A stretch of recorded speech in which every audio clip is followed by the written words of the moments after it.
Today we're going to be creating a scrapbook, and the inspiration for this whole collection that can be found on my Etsy shop for all of the new digital papers, if you desire to use them, was this box that I found from an antique store. It belonged to a daughter from 1913, and her darling mother created handmade paper doll dresses so that she could use with her paper dolls and play around and use her imagination, which is exactly what we're going to be doing today. So this is what inspired the whole collection.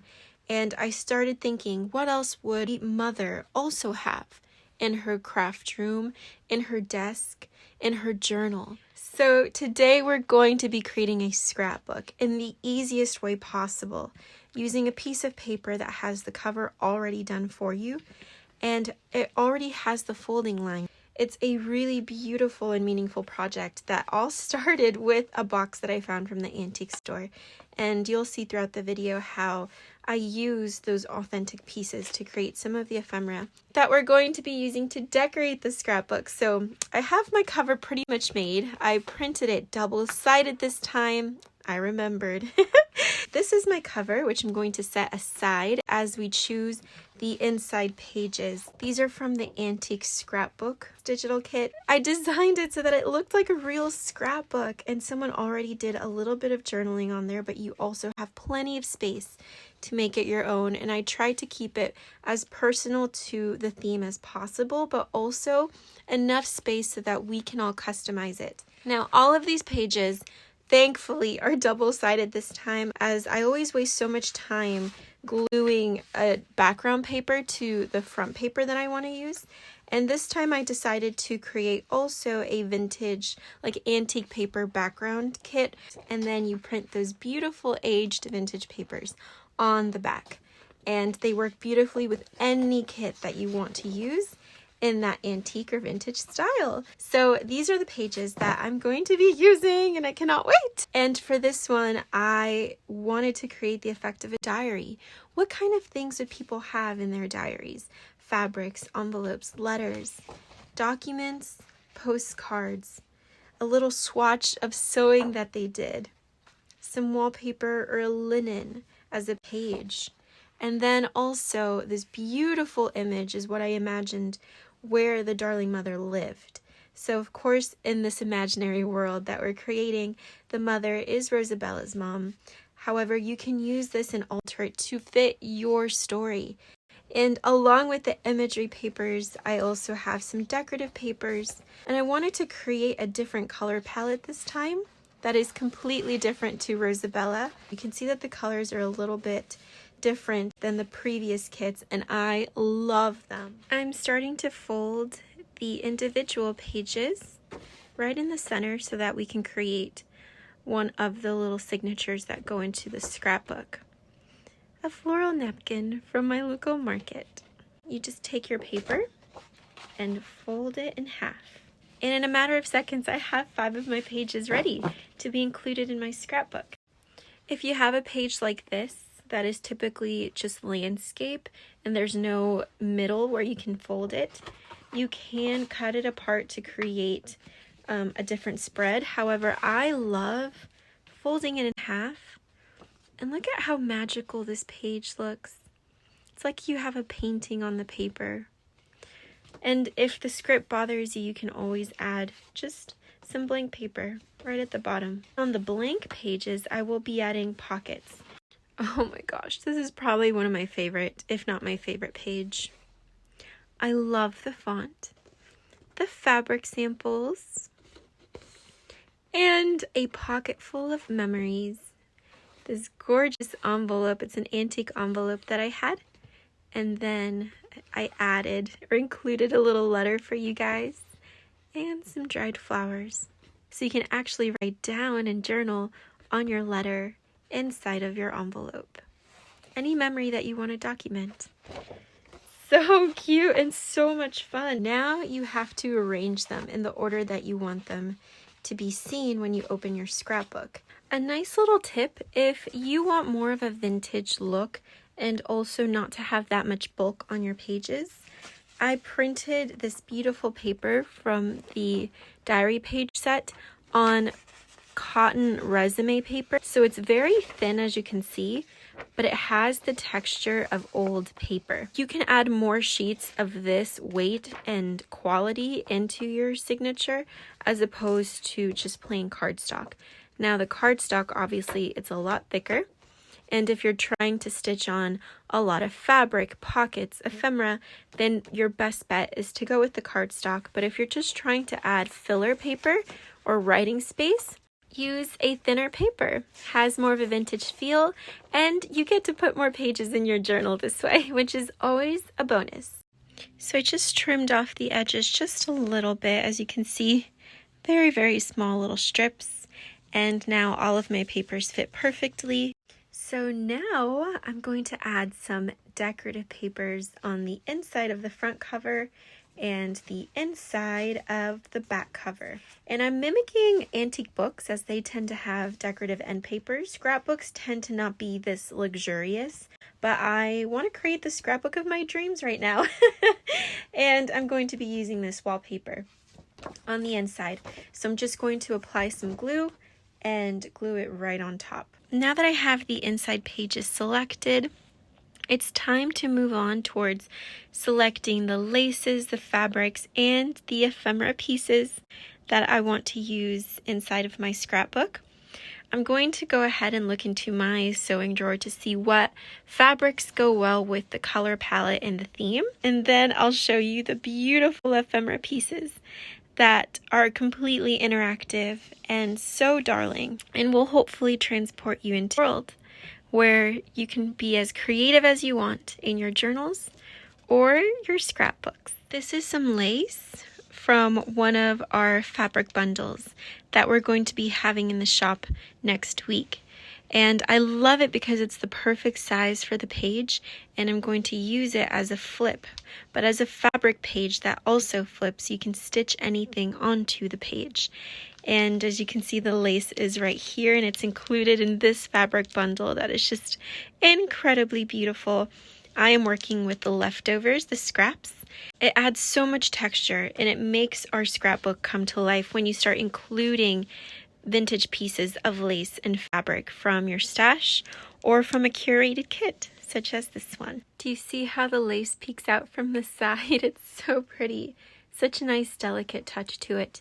And I have some other pieces that I'm thinking of using. This really old crocheted piece of lace, and I was thinking of adding this one onto this page, as it's a page of fabric samples. I can stitch this on the bottom, and it's going to give it a three-dimensional look to the page, which I think is going to be so much fun. This is some very old French lace from a collar. I believe it was on a dress or a shirt. I am obsessed with this. It actually matches my little sleeves. This would be so cute to add to one of the pages. Perhaps on this one. This is like a letterpressed page. I wanted it to look really old and antique. But can you imagine putting a little bit of this lace on the bottom? Creating a pocket! Oh my goodness. Creating a pocket. Making sure that the blue can still be seen. We want the border there. And then this beautiful applique. Maybe can be stitched onto the side. Oh my gosh. I don't know. I love this so much. I'm not sure if I want to permanently adhere it. We'll see. This honestly belongs to Rosabella, if I'm being honest. Let's not be greedy here. Let's not put all of our precious treasures in one book. Let's share it, right? Where's my Rosabella? Here's my little Rosabella. This one already has a lot in the book. Hold on. Let's go with her older sister. This one. This is so precious, what you saw me create. Oh, that would look beautiful on the cover.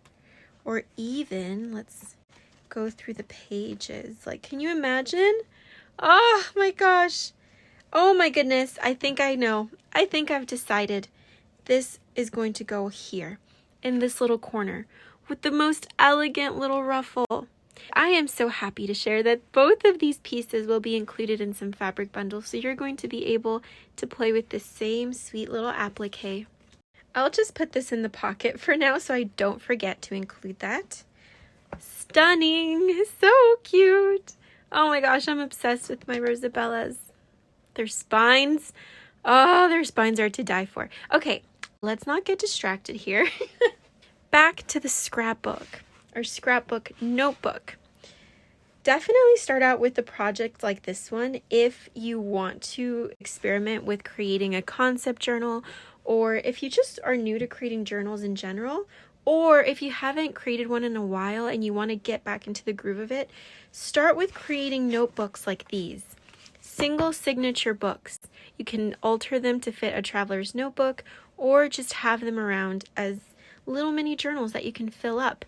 Since this is more of an antique Victorian style scrapbook, a lot of scrapbooks, if you look online, they have velvet covers. So what am I thinking? I have some gorgeous velvet here that will be available in future bundles. This is from Marielle, a scrap piece from her fabric bundle collection. But I can use this little scrap piece on the cover, on the spine, to hide our stitching. And then I can add some of this gorgeous antique French lace, just a little tiny silk ruffle, perhaps pink, so that the color palette is blended and perfect. Originally, what I was thinking is using some old lace. I think this is handmade, actually. This is a treasure. So I was thinking of using this on the side, but it just kind of gets lost. It would work, but it gets a little lost. I think the best bet is this gorgeous velvet. And honestly, I convinced myself already. I think I'm going to use it now. Okay, this page has this lace. This one, since this page is more on the thinner side, we're not going to add lace to that one. This page will have this gorgeous lace as a pocket. I feel like maybe the blue would look really good. Yes, it would. Blue ruffle on that page.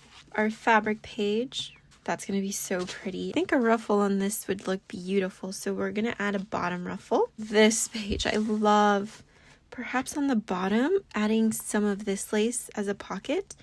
I think it goes with the purple from these little flowers. Favorite page ever.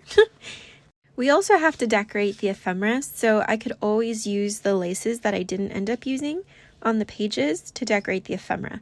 So no worries, no one's going to be left out. I just finished passing all of the fabrics through my sewing machine and stitching on the laces and my little ruffles. So I can't wait to show you what I ended up creating for this journal. I'm in the middle of adding the laces to my ephemera pieces, and I wanted to share with you this little tip for how you can extend a tag if you want it to be a little bit bigger. So for instance, this journal, if I want to place this tag there, it looks very beautiful, but what if I want to add, let's say 2 to 3 more inches to the bottom? All you have to do is take a tag, the one that you want to use, and then take another tag and cut off the top part. So you end up with basically little journaling cards. So for an example, here's 3 tags. Let's say I want to extend this one like this. Obviously, depending on the size of your journal, you can either make it shorter or larger. But for me, I think that is a pretty good height. So all I want to do is come to this tag and just snip the top. You can save this later to use as a tab. Wouldn't that look adorable? Or you can emboss it and use it on another tag for decoration. So have fun with this, definitely experiment, but that is one of my favorite things to do with the tag kit. There's so many designs to choose from in the tag kits, which is why I love using them not only as tags. You can use them and reshape them into journaling cards or even tabs for the end of your journal. Here's an example of the other tops of the tags that I cut off. And because I feel bad for them, I don't want them to feel like we don't love them. You can definitely add them as little tabs. This way the corners are already cut for you and you just place them wherever you want. And to expand them to suit the size of your journal. Since I know that we all create journals in different sizes, and this is just a nice little trick that I like to do in order to extend my tag. Oh, it looks like a little dress. Before I take this to the sewing machine, I want to show you the floating pockets that I made. Just using one piece of paper from the Wallpaper kit. I added lace on one of them, and then on the other side, I added a little tuck spot, a side-loading tuck spot. So in this world, this is the crepe paper that the mother had a selection of choosing to create her dresses. And this is the same technique that I did in my other journal as well. Here are the floating pockets that I just finished stitching. Little tuck spot here, nice big pocket in the center, and that gorgeous lace ruffle. And then our little hanky pocket in the back. I have all of my ephemera pieces on my table, and I just have to pick and choose which ones go in the floating pockets and then which ones will go in the actual journal. These are the little paper dolls that were included in the mother's little sewing box. They're absolutely adorable. However, dolls creep me out just a little bit. So I think I'm going to be probably putting these in a little floating pocket, perhaps inside of here, just so that the person who receives this journal has the authentic, paper dolls that came with the paper dresses. And yes, the paper dresses fit on top of these little dolls. So I think that's adorable. So these are the little dolls. I know I'm going to be putting them and hiding them in a little pocket for now. We love them, but they just need to find their little home right inside of the little pocket. The interactive ephemera pieces in this journal is what I think makes it authentic to the story. It all depends on the theme that you want your journal to be. I think that allows me to create my best work because my imagination can bloom and blossom into whatever I imagine. So I want to quickly share with you the ephemera pieces that are very important to this darling journal, but that can also be altered to fit whatever journal you're wanting to create using this kit, or just to give you inspiration for how you can personalize special pieces of paper essentially and turn them into an important element when you're trying to tell your story. I think the most important part, which tells the story really well, is the envelope that the mother used to hold the special dresses on the inside that she made for her daughter. All of these dresses are completely darling, and they can be put very easily on not only the dolls if you want to create actual paper dolls, but on the pages itself. So the envelope is what starts the story off. And for those of us who are intrigued by this world of paper dolls, a little recipe card so that you can create your own. And of course, when you're creating something such as this, you need your materials. The crepe paper comes in handy. And this is when I had so much fun because I was imagining what would the scrapbook hold. And when you look at vintage scrapbooks, they always have interactive elements as little notebooks, things that can be folded open to then journal on. And this is one of those little booklets that I wanted to create. A really sweet and darling image that I felt represented the story and went with the colors perfectly. And the back piece is just a note paper that you can journal about what your heart is saying to you that day. And it can be hidden by that beautiful image on the front. And then probably my most favorite piece of ephemera that I've ever created, this interactive sewing machine. To try to look as real as possible, I even created the spool a different color so that it matched the stitching lines. And this is the same fabric on the sewing machine that the darling mother sewed that you will find in one of the envelopes.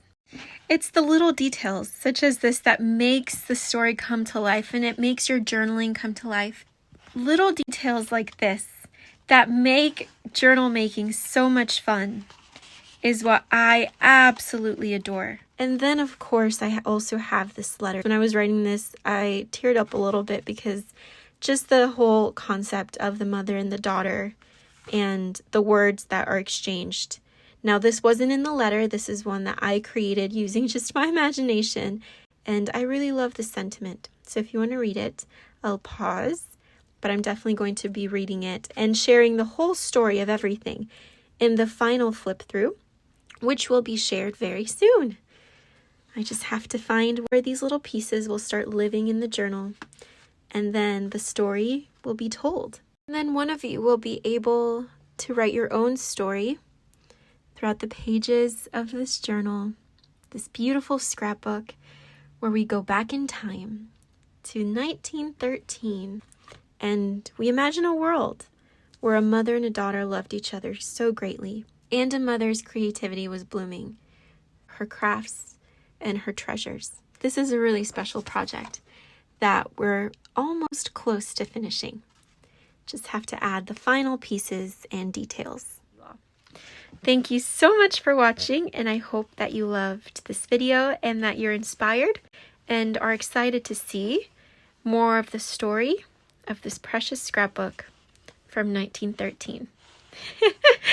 In our imaginations, of course. Really special and really beautiful.